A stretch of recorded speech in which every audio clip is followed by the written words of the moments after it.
A man won $1 million in the lottery but went broke in a week. The reason is that his relationship with money wasn't good. You might have heard hundreds of stories like this.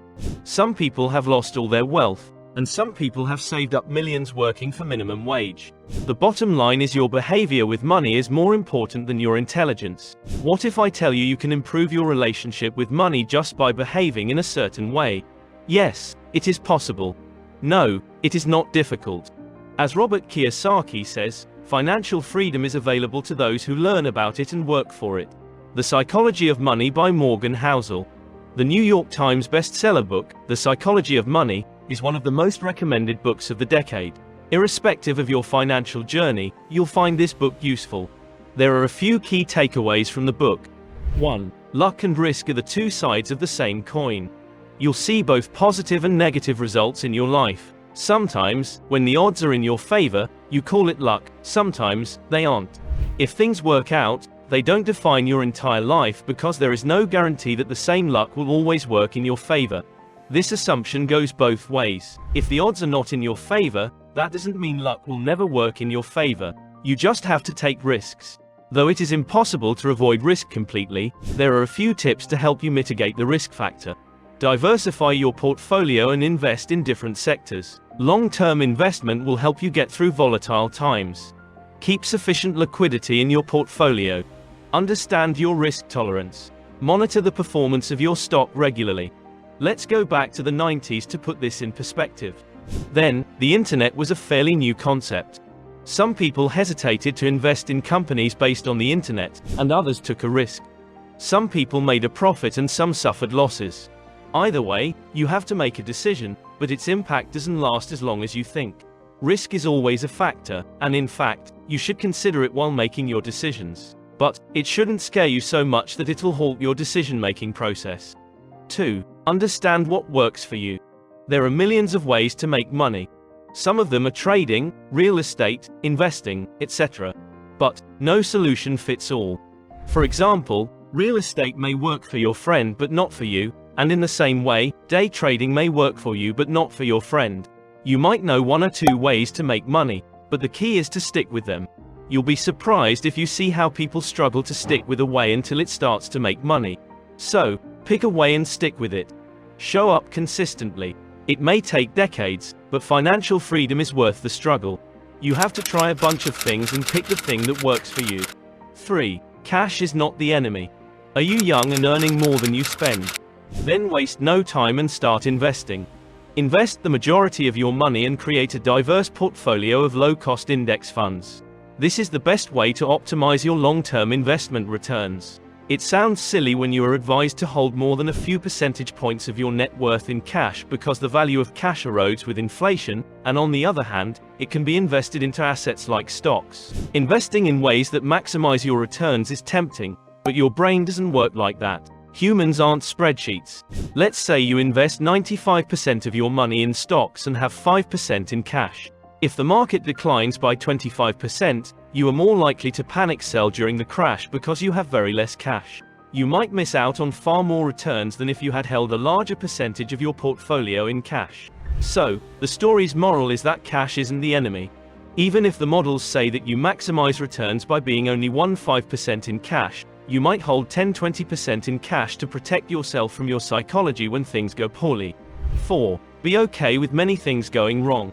If you are an investor, this is a must-have quality. The stock market is volatile. You should be aware that most of your stock bets will be in a loss or hover around the break-even mark. Your portfolio won't move for years, but in 1 or 2 good years, you'll start seeing the difference. What makes the difference? It might be a few stocks all the time. You have to accept the fact that a lot of things can go wrong. You are human, and you can't be right all the time. There is a probability that you'll miss a few of the best days of the stock market, and then the returns you earn will hardly be able to beat inflation. This is because the few days are what pumps the returns. Most of your success is the result of a very small percent of your actions. That's the bottom line. 5. Crazy eye of the beholder. You might have seen people do crazy things with money. Some people buy ridiculous things at ridiculous prices, and some hide all their money under mattresses. You might have wondered what makes people take such different decisions. It is mainly because of their background. Your environment can have a great impact on your behavior towards money. For example, the kid who grew up in a rich house with no one monitoring their financial habits can spend lots of money as an adult. The kid who grew up in a middle-class household and is taught the value of money is more likely to think twice before spending. You should understand that education, financial background, environment, and everything has the potential to influence your financial decisions. What looks crazy to you might make perfect sense to others. Let's take the example of buying a boat. Not many people agree that buying a boat can be a wise financial decision considering its maintenance charge. Still, it might be a perfect investment for some people because they can take a peaceful short outing with family and friends. The same thing can be applied to lottery tickets. Here is a surprising fact: an average US family with minimum household income spends more than $400 a year on lottery tickets. It looks crazy that most of these people cannot come up with an emergency fund. But, before judging them, take a step back and think from their perspective. These individuals live paycheck to paycheck. They can't afford a car or vacation or send their kids to a reputed school or college. Hence, they have no career or a job with lots of benefits. So, a lottery ticket is their go-to option to solve all their problems at once. What looks like a crazy habit for us is a ray of hope for people living below the poverty line. Next time you judge someone for their financial decisions, take a step back and think about their situation. You should also rethink your choices based on your background. This will help you understand why you think the way you do. 6. The seduction of pessimism. What if I tell you that the economy is going to collapse and give you a bunch of valid reasons like the post-COVID effect, the debt of the US government, the return of inflation, and so on? You'll be intrigued and might wonder about our situation. But, unfortunately, you may also end up having a negative view of the economy. What if I tell you that our economic situation is going to get better, by showing you the statistics of how life expectancy is getting better, increasing computing power, and cheaper sustainable energy? You may shrug your shoulders and never really dig deep into them. It is a common belief that a pessimistic person sounds very intelligent, and an optimist sounds naive.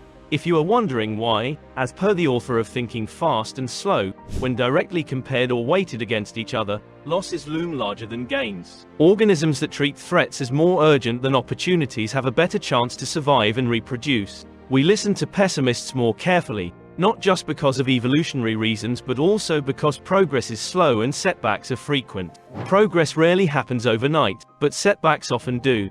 This is the reason why pessimism is intriguing, because it is persuasive. It receives more attention. To be optimistic is challenging. The only way to do it is to look at longer time horizons, which are vague and less dramatic.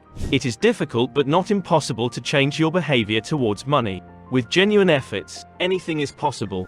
We hope our video has helped you to walk in that direction.